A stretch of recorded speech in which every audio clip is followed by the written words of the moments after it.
ఇక్కడ ఈ సమావేశం అయిపోయాక నేను బల్లగుద్ది చెప్తా ఉన్నాను, నిజామాబాద్ రూరల్ సెగ్మెంట్లో భారతీయ జనతా పార్టీ అసెంబ్లీ గెలుస్తారు.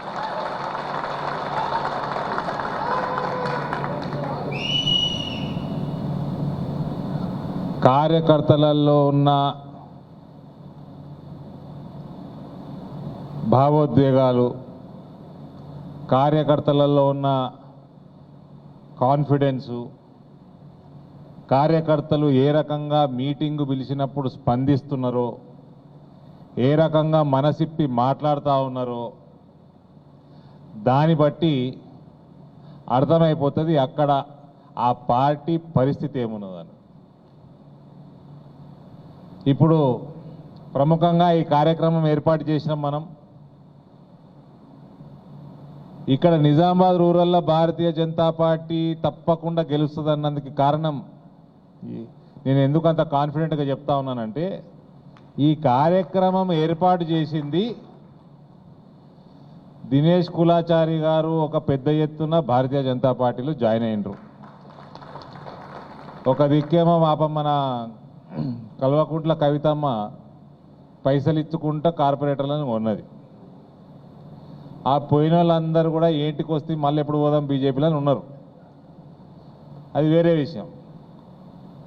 అట్లా వారానికి ఒక్కలని 10-15 రోజులకి ఇద్దరిని అట్లా ఒక 6-7 మందిని కొన్నారు. ఫస్ట్ మొదలైంది నందిపేట జెడ్పీటీసీకి వెళ్ళి. నందిపేట జెడ్పీటీసీ ఆయన సర్పంచ్ నిలబడ్డప్పుడు 5 ఓట్లు 6 ఓట్లు వచ్చినాయట, మరి నాకు తెలియదు.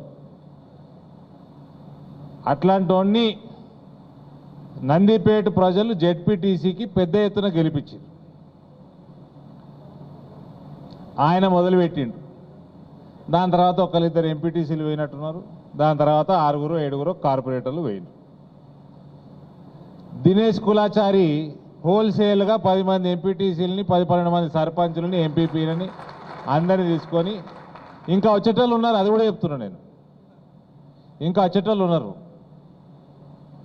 అన్నయ్య ఎట్లా నీ ఎలక్షన్ నీకే ఓటెత్తిమి, రానున్న ఎలక్షన్లో కూడా నీకే వేస్తాము, ఎలక్షన్ల ముందర వస్తాము, ఇప్పుడు ఎందుకు పోలీస్ కేసులు గిలీస్ కేసులు పంచాయతీలు ఎందుకు? ఆ వచ్చేటోళ్ళు కూడా తెలుసు నాకు, ఏ ఏ మండలాలకు వెళ్ళి కూడా వస్తున్నారు కూడా తెలుసు. సో దినేష్ కులాచారి జాయినింగ్ తర్వాత నేను జాయిన్ అయినప్పుడు ఉన్న భారతీయ జనతా పార్టీ, ఆ తర్వాత నేను జాయిన్ అయినాక ధర్మపురి శ్రీనివాస్ గారి వర్గం వాళ్ళు జాయిన్ అవ్వడం. సో ఈ 3 గ్రూపుల కలయిక కోసం వీళ్ళందరూ కలిసి పనిచేయాలా. రానున్న 2.5 సంవత్సరాలలో మనకు ఎన్నికలు వస్తున్నాయి కాబట్టి ఒక కలయిక చేసి వాళ్ళందరినీ కలిపి ఒక పటిష్టమైన నాయకత్వంలో పనిచేయాలని ఏర్పాటు చేసిన సభ ఇది, అంతేనా? నేను ఇక్కడ వచ్చినప్పటి నుంచి ఇప్పటిదాకా 2 గంటలు దాటింది. నాకు ఈ రూమ్లో 3 గ్రూపులు కూర్చున్నట్టయితే నాకు కనబడలే.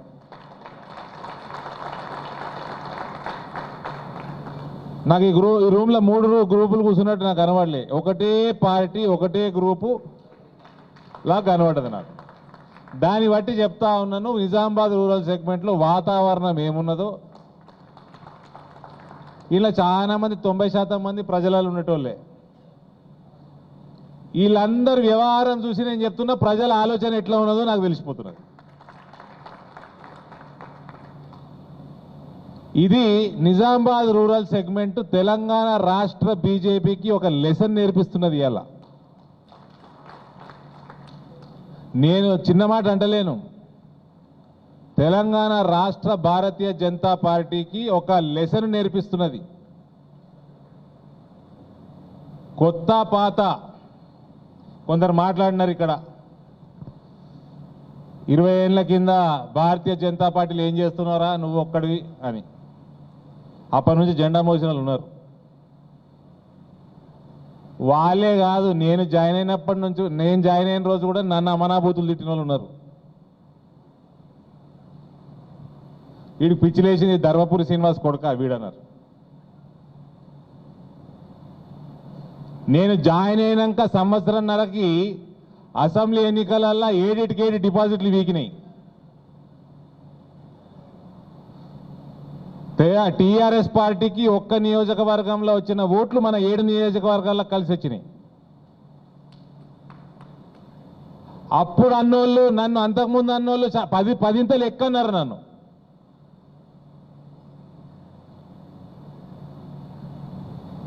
నాగే రాజకీయాలు కొత్తగా చూసుడు కాదు. నేను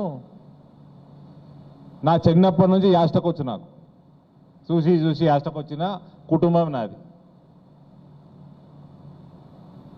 పార్టీని పెంచిన కుటుంబం నాది.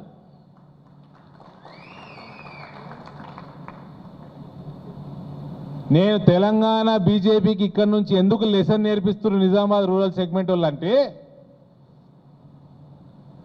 ఈ మధ్య పరం పూజనీయ మోహన్ భాగవత్ గారు ఒక మాట అన్నారు. నేను పేపర్లలో చూసిన, టీవీలలో విన్నా. హిందువులు కానీ ముస్లింలు కానీ డిఎన్ఏ ఒకటే, పూర్వీకులు ఒకళ్ళే, మనమందరం ఒక్కళ్ళమే. కాబట్టి హిందూ ముస్లిం భేదం లేకుండా కలిసి నడవాలి మనం అని ఆయన అన్నాడు.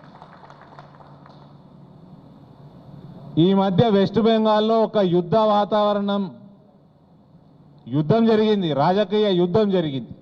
రాజకీయ యుద్ధంలో మరణాలు కూడా జరిగినాయి, పొడుచుకునుడు కూడా జరిగింది.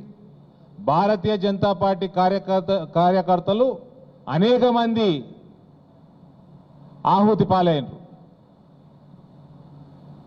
ఆ బెంగాల్లో మొన్న జరిగిన కేబినెట్ విస్తరణలో 2019 మార్చిలో తృణమూల్ కాంగ్రెస్ నుంచి వచ్చిన వ్యక్తి సుమా ఇనండి 2019 మార్చు ఎలక్షన్ల కంటే 2 నెలల ముందు తృణమూల్ కాంగ్రెస్ నుంచి వచ్చిన వ్యక్తి లోక్సభకి భారతీయ జనతా పార్టీ నుంచి నిలబడి బంగ్లాదేశ్ బార్డర్ మీద ఉన్న కూచ్ బిహార్ సెగ్మెంట్ నుంచి బీజేపీ తరఫున ఎన్నికయ్యిండు.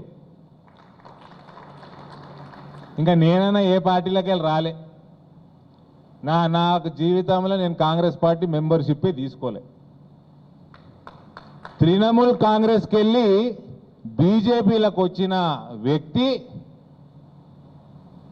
ఎంపీగా గెలిచి 2 సంవత్సరాలు, కరెక్ట్ 2 సంవత్సరాలలో జరిగిన అసెంబ్లీ ఎన్నికలలో 7 అసెంబ్లీలలో 6 బీజేపీని గెలిపించి ఇవాళ ఆ వ్యక్తిని నరేంద్ర మోదీ గారు మొత్తం దేశానికి హోంశాఖ సహాయ మంత్రిగా చేసిండు. ఇవాళ నేను ఒక మెంబర్ ఆఫ్ పార్లమెంట్గా చెప్తున్నా,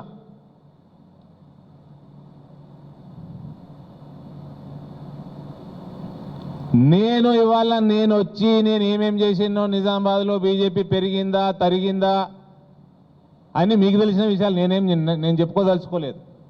కానీ ఇవాళ నేను పేర్లు తీసుకొని, కానీ ఉన్నారు కొందరు ఈడు పార్టీలకు ఏంటికి వచ్చిండ్రా అని చూస్తారు నన్ను. అటువంటి వాళ్ళని చూసి నేను తీసుకున్న సంకల్పం నరేంద్ర మోదీ నాయకత్వాన్ని నా ప్రాంతంలో పెంచాలని వచ్చిన నేను బాధపడాల్సిన అవసరం లేదు. ఆ మనిషి భారతీయ జనతా పార్టీలో నేను 30 ఏళ్ల నుంచి 40 ఏళ్ల నుంచి ఉన్నా అంటే, అరవింద్ ధర్మపురిని ఆ రకంగా చూస్తున్నాడంటే ఆ మనిషి మోహన్ భాగవత్ గారికి వ్యతిరేకంగా ఉన్నట్టు, నరేంద్ర మోదీ ఆలోచన విధానానికి వ్యతిరేకంగా ఉన్నట్టు. హిందూ రాష్ట్ర స్థాపన అంటారు ఒక దిక్కు, ఒక హిందూ వస్తే ఏంటికి వచ్చిండని చూస్తారు కొందరు. మరి ఏమి సిద్ధాంతం, సైద్ధాంతికం ఎక్కడ పోయింది?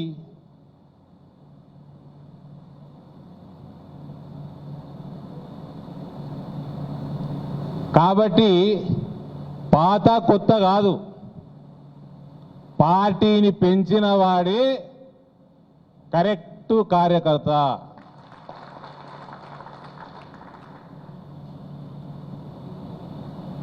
నేను ఇంకొకటి చెప్తా. మార్చి 17, 2020 నాకు నరేంద్ర మోదీ గారు అప్పటికి 2-3 సార్లు కలిసిండు అంతకుముందు. ఆ రోజు అపాయింట్మెంట్ తీసుకొని సీరియస్గా మాట్లాడడం జరిగింది. ఆ తర్వాత ఆ మీటింగ్ తర్వాత అసలు నేను ఎవరి కోసం అయితే వచ్చిన్నో ఆయన 4 సార్లు కలిసినా నాకు ఎదురుపడ్డప్పుడల్లా ఎట్లా పలకరిస్తాడో నాకు తెలుసు. ఆ రోజు ఆయన నేను చెప్పిన విషయాలు ఎట్లున్నాడో తెలుసు. ఆయన నాతో ఏమన్నాడో నాకు తెలుసు. నేను అవన్నీ చెప్పకూడదు. కానీ ఒకటే విషయం చెప్పిన నేను ఆయనకి, సార్ నేను ఎంపీగా అయితందుకో ఎమ్మెల్యే అయితందుకో రాలే,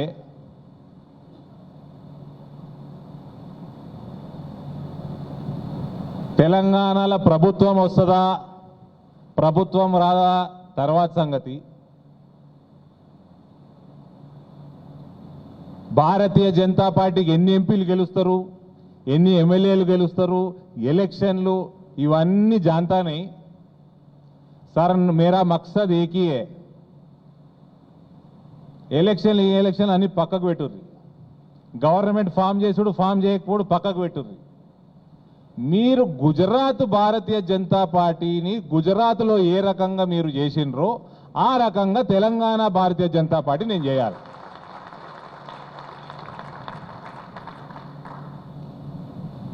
అది నా లక్ష్యం. అప్పుడు నేను భారతీయ జనతా పార్టీలో చేరిన దానికి అర్థం ఉంటుంది. ఇక దాని తర్వాత మార్చి 17 నేను కలిసిన ఎగ్జాక్ట్ 5 రోజులకి జనతా కర్ఫ్యూ, వారానికి లాక్డౌన్ మొదలు, దాని తర్వాత కరోనా, దాని తర్వాత 2-3 సందర్భాలుగా ఇంటర్వ్యూ అడగడం జరిగింది, ఆయన ఇయ్యలేదు. మెసేజ్లు పెట్టడం జరిగింది, ఆయన చూసిండలే తెలియదు. పరిస్థితుల దృష్ట్యా భారతదేశం ఇబ్బందుల పాలైంది, దేశంలో క్లిష్ట పరిస్థితులు ఉన్నాయి, ఆయనకు ఉన్నాయి 1,15,00,000 ఇబ్బందులు ఉంటాయి. కానీ నేను ఏడవయి మోడీ నాకు మెసేజ్ పెడితే వాపస్ ఫోన్ చేయలే, మోడీ నాకు ఎదురు పడితే నన్ను పలకరియలే. అంతకుముందు ఎదురుపడ్డప్పుడల్లా పలకరించిండు. ఒకరోజు అనుకోకుండా నా భుజం మీద చేయేసిండు. కాంగ్రెస్ పార్లమెంటరీ పార్టీ మీటింగ్కి వెళ్ళి బయటకు వస్తున్నాం, ఆయన దబ వస్తున్నాడు, ఫాస్ట్ నడుస్తాడు కదా. నేనేదో మా పాటలు వినుకుంటే మెల్లగా వస్తున్నా, మళ్ళీ పార్లమెంట్ సెషన్ ఉన్నది పోవాలి. ఇక అటు వస్తున్నట్టు తెలుస్తున్నది, పక్కకు జరిగిపోయినాం. పిలిచి చేతేసి 30 సెకండ్లు మాట్లాడి వెళ్ళిపోయాడు ఆయన. ఆ రోజు అనుకున్న సాలరాబాయ్ రాజకీయం. ఇవన్నీ నారో మైండెడ్నెస్ ఉండొద్దన్న. మనం లక్ష్యం కోసం పనిచేయాలి. నేను మోడీ కోసం పనిచేయను. మోడీ గుజరాత్లో భారతీయ జనతా పార్టీని ఏం చేసిండో దానికోసం నేను తెలంగాణలో పనిచేస్తా.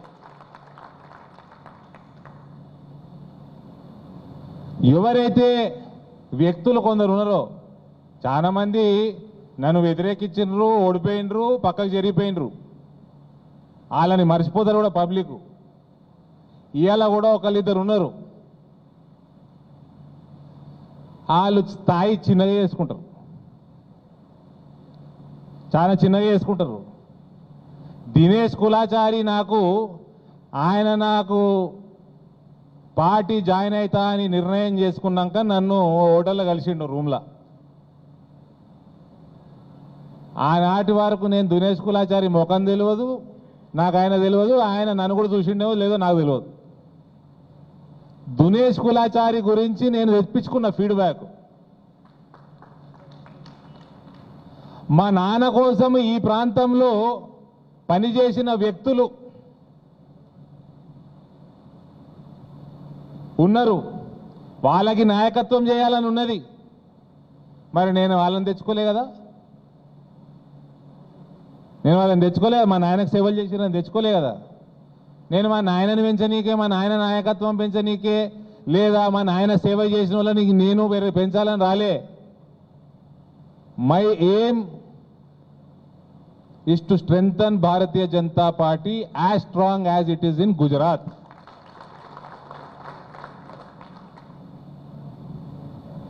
కాబట్టి అటువంటి చిన్న వ్యక్తుల గురించి ఆలోచన చేసుకొని మన మనసు ఖరాబ్ చేసుకొని మన లక్ష్యం దెబ్బతినేటట్టు ఉంటే you are wasting your time. ఇక మనం టైం వేస్ట్ చేసుకొని ఇక రాలే. ఇక కేసుల విషయం, నిజామాబాద్ రూరల్లో కేసులు బాగా పెడుతున్నారు అంటే అందరికంటే సంతోషించాల్సింది ఇగో ఈ స్టేజ్ మీద కూర్చున్నోళ్ళు. కేసులు భారతీయ జనతా కాంగ్రెస్ వాళ్ళ మీద పెడుతుర్రా అన్న, పెడుతుర్రా? అయిపోయింది, అర్థమైపోలే మీకు? అర్థమైపోయింది కదా ఎందుకు సంతోషపడాలి మీరు. ఎవరితోటైతే భయపడుతున్నారో వాళ్ళ మీద కేసులు పెట్టి భయపెట్టిస్తారు. ఇంకోటి యాది పెట్టుకోర్రి, భయపెట్టించేటోడు ఓడు పిరికోడే భయపెట్టిస్తాడు. ఓడిపోతామన్న భయం ఉన్నోడే మనల్ని భయపెట్టిస్తాడు. ధైర్యంగా ఉన్నోడు భయపెట్టియాడు. ఎప్పుడు యాది పెట్టుకోర్రి, గెలుస్తామన్న ధీమా ఉన్నోడు అవతలోని భయపెట్టియాడు, గెలిచి చూపిస్తాడు. నన్ను భయపెట్టించిండ్రు. నేను చేసే పనులకి నేను ఇల్లీగల్ పనులు ఏం లేవు. నేను బాజాబ్తా చెప్తాను, నాకు ఇన్ని కోట్ల రెంట్ వస్తుంది రా భయ్, నేను నెలకోసారి ఫుల్ పేజ్ యాడ్ చేస్తుంటే 20 లక్షలు ఖర్చు పెట్టుకొని ఎలక్షన్ల ముందు బాజాబ్తా జిఎస్టీ కట్టి వేస్తుంటే. నేను ఎన్ని కోట్లు ఖర్చు పెట్టినా కూడా ఇంటర్వ్యూలలో చెప్పిన అన్ని జిఎస్టీ కట్టిన పైసలే. నాకు మోడీ మీద పిచ్చి ఉంది, నేను చేసుకుంటా. నా మీద ఏమి దొరకదు వాళ్ళకి. మా నాయనని సస్పెండ్ చేస్తా అన్నారు. అసలు మా నాయనకి సంబంధమే లేదు. నేను తెల్లారి జాయిన్ అయ్యేది, నేను తెల్లారి పేపర్లో అడ్వర్టైజ్మెంట్ అవుతున్నట్టు ఇలా రాత్రి చెప్పిన మా నాయనకి. అది కూడా ప్రింటింగ్ స్టార్ట్ అయింది, పేపర్ ప్రింటింగ్ స్టార్ట్ అయింది అని తెలుసుకున్నాక చెప్పిన, లేకపోతే ఫోన్ చేసి ఆపుతాడు.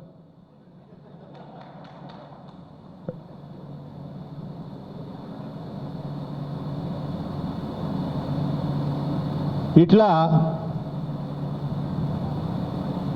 పార్టీని పెంచడానికి ఏం అవసరమో మనము అదే చేయబోతా ఉన్నాం. ఇందులో భాగంగా ఎందుకంటే చాలామంది ఎదురుంగా వచ్చినా అన్న మాట్లాడలేదు అంటారు. అందులో డి శ్రీనివాస్ గారి వర్గం ఇంకెక్కువ అనుకుంటారు. ఆ మాట నాకు తెలుసు. ఎందుకంటే ఆయన ఏ గ్రామానికి పోయినా 10 మంది పేరుతో పిలుస్తుండే ఆయన. నేను చెప్తా ఉన్నా, నేను పొద్దున్న లేస్తే రాత్రి దాకా కేసీఆర్ని ఎట్లా ఓడగొట్టాలన్నది ఉంటుంది నా దిమాగ్లో. ఈ నిజామాబాద్లో 28 కార్పొరేటర్లు గెలిచిండ్రు, మరి వరంగల్లో 5 ఎక్కువ ఉన్నాయి, 65 ఉన్నాయి, 60 లేవు, మరి అలా 10 ఎందుకు గెలిచిరని ఆలోచిస్తూ ఉంటా. ఖమ్మంలో ఏంది పరిస్థితి ఆలోచిస్తూ ఉంటా. రాకపాయే. కాబట్టి ఎదురుగా మీరు వస్తున్నది అనుకోండి, నా కళ్ళు మీద ఉన్న బుర్ర ఉండదు.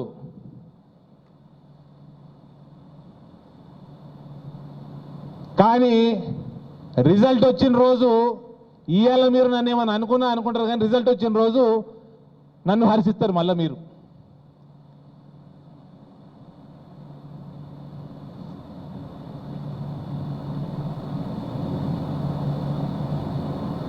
నరేంద్ర మోదీ గారు ఒకరోజు చేసేసారని దాని తర్వాత 10 సార్లు ఎదురుపడ్డాడు నాతో. నేను అట్లా వస్తున్నా, నేను ఇట్లా వేస్తుంటే ఇట్లా చూసిండే అటు వెళ్ళిపోతూ ఉంటాడు. అంటే నన్ను వలకరియలేదు కదా. అమిత్ షా గారు అయితే ఒకరోజు ఆయన రూమ్లోకి వెళ్ళి బయటికి వెళ్ళిండు, నడుచుకుంటూ మొత్తం పార్లమెంట్ బయటకు వచ్చే వరకు నా భుజం మీదనే చేతున్నది. 3 తలాక్ బిల్లు నడుస్తున్నది. అదే రోజు పాస్ అయిన రోజు. దాని తర్వాత అనేక సార్లు ఎదురుపడ్డాడు, చూడనట్టు వెళ్ళిపోతూ ఉంటాడు.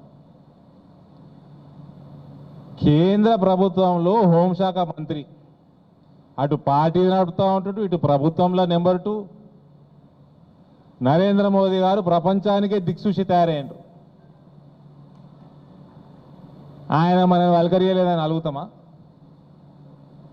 అది మూర్ఖత్వం అవుతుంది. మనం ఇక్కడ ఎవరి కోసం, ఇండివిజువల్ కోసం లేం.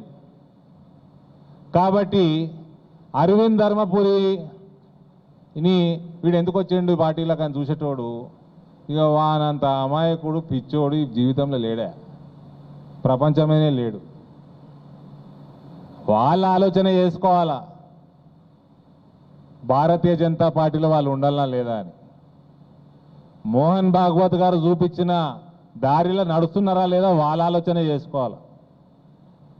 ఇవాళ ఏ రకంగా హిందూ రాష్ట్రం తయారవుతుంది, హిందువులను ఎక్కట చేయకపోతే మళ్ళీ మైకు వాడితేనేమో వాళ్ళే ఓ ఐక్యం కావాలి, ఐక్యం కావాలి, ఐక్యం కావాలంటారు. మళ్ళనేమో ఇది పరిస్థితి లోపట.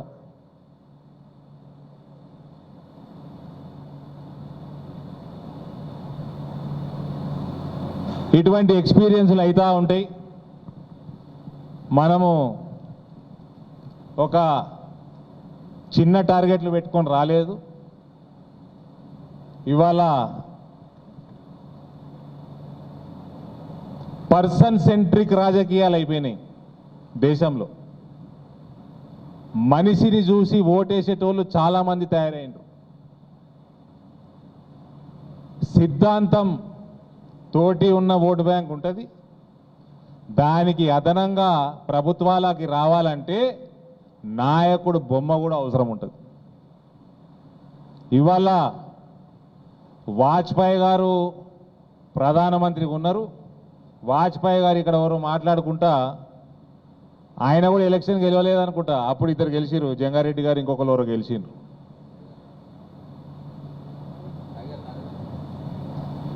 దేశంలో ఇద్దరు ఎంపీలు ఉండే. అప్పుడు అద్వానీ గారు, వాజ్పేయి గారు కూడా లేరు పార్లమెంట్లో. అటువంటి వ్యక్తులు ఇబ్బందులు పడుకుంటా వాజ్పేయి గారు అయితే ఫస్ట్ ప్రెసిడెంట్ బీజేపీకి. ఆయన అంతకుముందు జనసంఘలు ఉండే. ఆయన ఎన్నేళ్ళు ఉండేనో అప్పటిదాకా. ఆయన 35-40 ఏళ్ళు తిప్పలు పడితే ఆయన 1996లో 13 రోజులు ఏమైండు, అది లెక్కకు రాదు. 98లో 13 నెలలు అయిండు, మళ్ళీ 99లో 5 ఏళ్ళు అయిండు. ఆ రోజు భారతీయ జనతా పార్టీకి 1999లో ఎప్పుడైతే వాజ్పేయి గారికి సింపతి వేవ్ వచ్చిందో 13 నెలలు ప్రభుత్వము నడిపించినందుక ఒక్క ఓటుతో ఓడిపోయింది ఆయన పార్లమెంట్లో. ఆ సింపతి ఏదైతే వచ్చిందో అప్పుడు భారతీయ జనతా పార్టీకి వచ్చిన ఓటు 23% చేంజ్, 23% వచ్చింది. నరేంద్ర మోదీకి 2019లో వచ్చిన ఓటు 38% వచ్చింది. 15% పెరిగింది. మధ్యలో 10 సంవత్సరాలు కాంగ్రెస్ ప్రభుత్వం. ఆ 10 సంవత్సరాలల్లా ఒకప్పుడైతే ఇదేం కాంగ్రెస్ పార్టీలో నాయన 16-17 రాష్ట్రాలలో ప్రభుత్వాలు ఉన్నాయన్నారు. ఆ టైంలో నరేంద్ర మోదీ ఎదుగుకుంటా పాపులర్ అయి వ్యతిరేకత యూపీఏ మీద బాగా పెరిగి 2014లో గెలిచి 282 స్థానాలు 83 స్థానాలు గెలిచింది బీజేపీ. 2019 వచ్చేసరికి 1999ల 108 స్థానాలు గెలిస్తే 2019ల 303 స్థానాలు గెలిచింది బీజేపీ.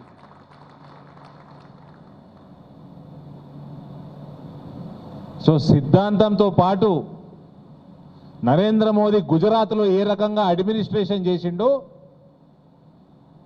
దానికి కూడా ఓటు ఉంటుంది.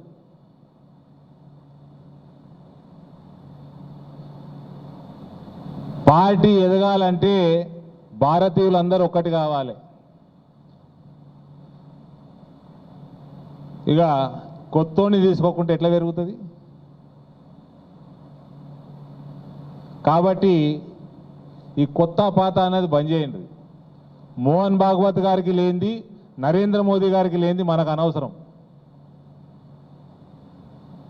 అట్లా ఎవరైనా చేస్తుందంటే భారతీయ జనతా పార్టీ సిద్ధాంతానికి, ఆర్ఎస్ఎస్ సిద్ధాంతానికి వ్యతిరేకంగా చేస్తున్నట్టు గుర్తుపెట్టుకోరు. ఇట్లా అని 20-30 సంవత్సరాల నుంచి జెండాలు మోసేటోళ్ళని ఎప్పుడు మరవద్దమ్మావు. అటల్ బిహారీ వాజ్పేయి 23% తెచ్చుకోకపోతే నరేంద్ర మోడీ 38% తెచ్చుకోకపోవు 2019లో. ఎలక్షన్లు గెలవాలా, ఎలక్షన్లు గెలిచి ప్రభుత్వాలు ఏర్పాటు చేయాలా. ప్రభుత్వాలు ఏర్పాటు చేసినాక ఎమ్మెల్సీ పదవులు, నామినేటెడ్ పదవులు, చైర్మన్ పదవులు అన్నీ కూడా సంవత్సరాల కొద్ది, దశాబ్దాల కొద్ది జెండాలు మోసిన వాళ్ళకి ఇవ్వాలి. ఎలక్షన్లు మాత్రం గెలిచేటోడికే టికెట్ ఇవ్వాలి. సిద్ధాంతం అప్పుడు పెరుగుతుంది. లేకపోతే ఎవరైతే భారతీయ జనతా పార్టీకి ఎలక్షన్లలో విన్నింగ్ క్రైటీరియా లేకుంటే టికెట్లు ఇస్తున్నారో వాళ్ళు భారతీయ జనతా పార్టీ దశాబ్దాల నుంచి జెండాలు మోసేటోళ్ళకి మోసం చేస్తున్నారు. కొత్తోడు మోసం చేస్తలేడు.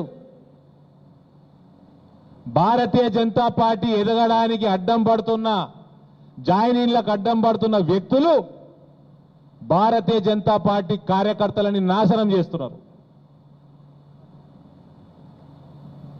ఇవాళ వాడి మీద కేసులు అవుతున్నాయి. ఇవాళ బైన్సాల హిందువులను చంపుతున్నారు. ఏం చేస్తున్నది భారతీయ జనతా పార్టీ? పోతున్నాము, పలకరిస్తున్నాము, పైసలు ఇస్తున్నాము, వాళ్ళ ఇల్లు మళ్ళీ repair చేసుకుంటందుకు సహకరిస్తున్నాము.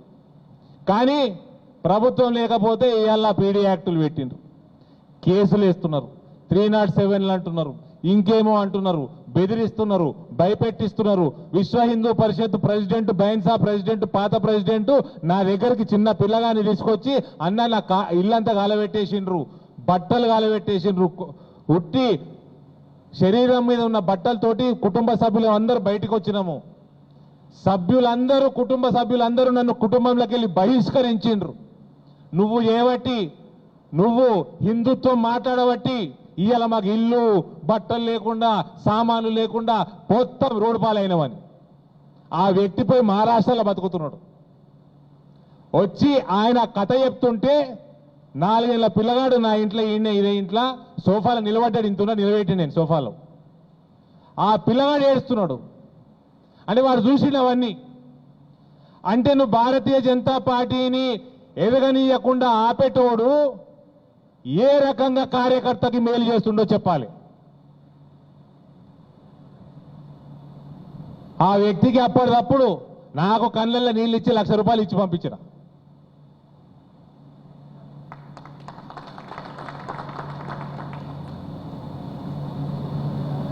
BJP ఎదుగుతలేదు. Bharatiya Janata party ఈ రాష్ట్రంలో ప్రభుత్వం ఏర్పాటు చేయకపోతే అది భారతీయ జనతా పార్టీయే కారణమవుతుంది. భారతీయ జనతా పార్టీకి ప్రజలు ఓట్లు వేయడానికి సిద్ధంగా ఉన్నారు. వారం రోజులు కొట్లాడినాం జిహెచ్ఎంసీలో. ఇదే భయంతో ఏదైతే మీ మీద కేసులు వేస్తా ఉంటాడో కేసీఆర్, అదే భయంతో 9 రోజులే పెట్టిండు. నామినేషన్లు నోటిఫికేషన్ వచ్చింది, క్యాంపెయినింగ్ తుది రోజు, గ్యాప్ 9 రోజులే. ఆ 9 రోజులల్లా కేంద్ర పార్టీ దిగింది. కేంద్ర పార్టీ దిగినందుకే అయింది. 2 రోజులు ప్లానింగ్కి పోయింది. 7 రోజులు మేము ఫీల్డ్ మీద దిగినాం. 7 రోజులల్లా ఏ రకమైన వాతావరణం మనం జిహెచ్ఎంసీలో క్రియేట్ చేసుకున్నామో మనం అందరం చూసుకున్నాం. 7 రోజులలో జిహెచ్ఎంసీలో చేసుకుంటే సుమారు 25-30 అసెంబ్లీ సెగ్మెంట్లలో చేసుకోగలిగితే 2.5 సంవత్సరాలలో 100 అసెంబ్లీ సెగ్మెంట్లలో చేసుకోలేమా? చేసుకుంటలేమంటే అది దానికి కారణం భారతీయ జనతా పార్టీ తెలంగాణనే అవుతుంది, ఇంకొకరు గారు. ఫ్రాంక్గా మాట్లాడు మా మోపాల్ ప్రెసిడెంట్ రవికే కాదు, నాకు కూడా వస్తుంది.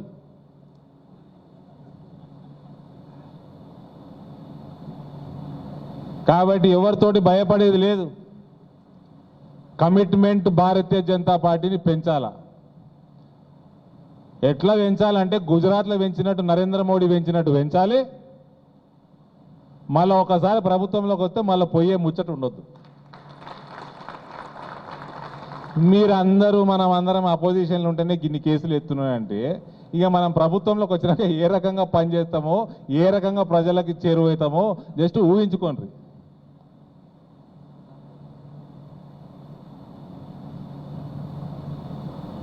పాత కార్యకర్తలు అందరికీ నేను ఇస్తున్న మెసేజ్, ప్రభుత్వంలోకి భారతీయ జనతా పార్టీ బీజేపీని తెలంగాణలో పెంచడానికి అడ్డం పడుతున్నారు చూడు, వాళ్ళు మీ శత్రువులు. కొత్తోడు కాదు, వేరే పార్టీోడు కాదు, బీజేపీని పెరగడానికి అడ్డం వేస్తున్నారు చూడు, వాళ్ళు వివిధ క్షేత్రాల కార్యకర్తలందరికీ శత్రువము. అది నా మెసేజ్.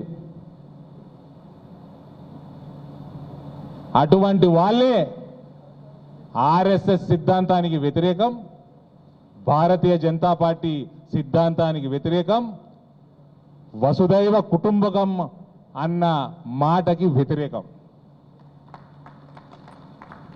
కాబట్టి ఈ కొత్త పాత కథలు చెప్పొద్దు. పాత కార్యకర్తని ఈ రాష్ట్రంలో పార్టీని పెంచటోడే నిజమైన శ్రేయోభిలాషి పాత కార్యకర్తకి. ఇక 2018 ఎండాకాలం వస్తున్నదో మరి ఎండలు బాగానే ఉండే ముదిరినాయి జరా. నా పాదయాత్ర అయినాకనో మరి మోపాల్ పట్టణానికి మోపాల్ గ్రామానికి పోయినా 2 బెడ్రూమ్ల ధర్నాకు పోయినా. ఓ పిల్లగాడు బాగా మాట్లాడాడు, బ్రహ్మాండంగా మాట్లాడాడు. ఆ పిల్లగాడి పేరే రవి.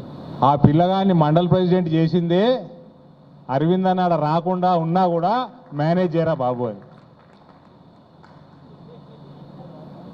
నిన్న తమ్మి నేనేం మరవలేను, ఆనాడే బ్రెయిన్లకు ఎక్కినావు, అర్థమైందా? నిన్ను మండల్ ప్రెసిడెంట్ చేసేసినాక నా పని అయిపోయింది, పని అంతా నీది కాడ. ఓకే, కరెక్టా నేను చెప్పింది? ఆ రోజు స్పీచ్ ఇచ్చింది నువ్వే కదా, అంతే కదా? మళ్ళీ ఎట్లా మరిచినా అనుకుంటావు? ఇప్పుడు ఎవరు ఈ నా పక్కకు కూర్చుని ఈయనకు తెలియదు, ఆయనకు తెలియదు, అంతే కదా మరి? కాబట్టి నరేంద్ర మోడీ గారు కూడా నేను మాట్లాడిన 17 నిమిషాలల్లా 15 నిమిషాలు విన్నాడు ఆయన. 15 నిమిషాలు ఆయన విన్నాడు. ఆయన 2 నిమిషాలు కూడా మాట్లాడిన అనుకోని నేను, 45 సెకండ్లు మాట్లాడి ఉంటాడు ఆయన. మొత్తం విన్నాడు. ఏమేమి రిజిస్టర్ అయిందో మనకు తెలియదు. నీ ఆ స్పీచ్ ఒక్క స్పీచ్ తోటి అక్కడ అసలు జబర్దస్త్ కార్యకర్తరా అని ఆ రోజు రిజిస్టర్ అయిపోయింది నాకు. ఇలా ఇక్కడ మండల్ ప్రెసిడెంట్కు ఉన్నావు, రేపు జిల్లా ప్రెసిడెంట్ అవుతావేమో, ఇంకేమవుతావేమో, నీ అదృష్టం. కాబట్టి ఎవరిని ఎప్పుడు మర్చిపోయింది అనుకోవద్దు, మాట్లాడిస్తలేడు అనుకోవద్దు. బాగా ముచ్చట పెట్టిండు అనుకో నీతోటి, నువ్వు చేయంగానే ఫోన్ ఎత్తిండు అనుకో, ఫోన్లో ముచ్చట పెట్టిండు అనుకో, నువ్వు ఖుషి అవుతావు. కానీ ఒకటి యాద పెట్టుకుని అటు పని చేస్తున్నట్టు కాదు నాయకుడు, ఆడు పని చేస్తున్నట్టు కాదు. నరేంద్ర మోడీ నేను పంపించిన ఈమెయిల్ అన్నిటికీ రిప్లై ఇచ్చి కూడా కూర్చున్నాడు అనుకో, ఏం పని చేస్తాడా? సో ఇంకోటి, మా నాయన కింద పనిచేసిన వాళ్ళు ఎవరైతే ఉన్నారో వాళ్ళు ఎక్కువ ఎందుకు అనుకుంటారు, నువ్వు అనుకున్నట్టు నువ్వు నీకంటే ఎక్కువ అనుకుంటారు. మా నాయన పోయి ఆడ పేర్లు పెట్టి పిలుసు. ఆయన ఏమైంది, 4 సార్లు ఒకటే నియోజకవర్గం నిలబడ్డాడు, గెలిచిండు. 5-6 సార్లు నిలబడ్డాడు, 8 సార్లు నిలబడ్డాడు. ఆయన రాజకీయం అంతా ఒకటే నియోజకవర్గంలో అయింది. ఎందుకు వీళ్ళాడు పిలుస్తాడు. మాకు 7 నియోజకవర్గాల్లో తిరిగి నేను ఎక్కువ తిరిగేది, నేను కొరుట్ల ప్రాంతంలో ఎక్కువ తిరుగుతా, ఆడనే అంటారు, నేను వస్తలేను అంటారు. ఆడనే బాధ తిరిగిన నేను, అక్కడనే అంటారు, నేను వస్తలేను అంటారు. ఇక నా బాధ ఒకటి చెప్పుకోవాలి. ఇవన్నీ పోని రాజకీయాలు పర్మనెంట్ కాదు, పదవులు పర్మనెంట్ కాదు. మీరు చెప్పిన అర్ధగంట అన్నారు. ఆ కంప్లైంట్ నా పెళ్ళానికి కూడా ఉంది నా మీద. ఇప్పుడు నేను ఎవరికి చెప్పుకోవాలి? చెప్పు, మా అత్తగారికి చెప్పుకోవాలనా?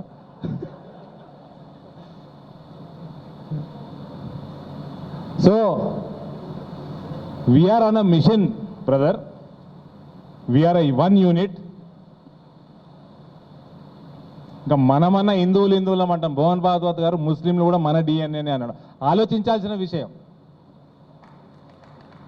అది, సీరియస్గా ఆలోచించాల్సిన విషయం. ఇవాళ మనం ఆలోచిస్తలేమనుకో, అది ఇవాళ మనం కరెక్ట్గా ఆలోచన చేస్తే 10-15 ఏళ్ళ తర్వాత ముస్లిం ఆలోచన చేస్తాడు.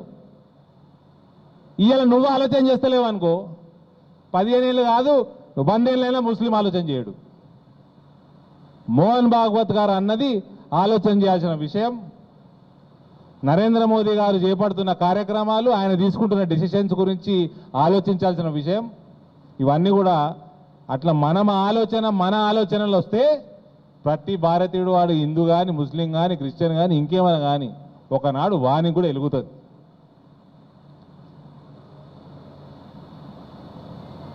కానీ ఇలా నాకు భలే సంతోషమైంది, లేట్ అయితే అయింది. కానీ సిరికొండ వాళ్ళకి సారీ, మంచి బ్రహ్మాండమైన కార్యక్రమం అన్న దినేష్ అన్న. ఏదైతే నాకు జీరో టెన్షన్ ఉంది నిజామాబాద్ రూరల్ మీద.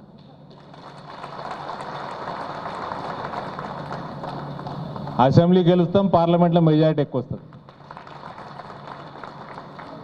భారత్ మాతాకి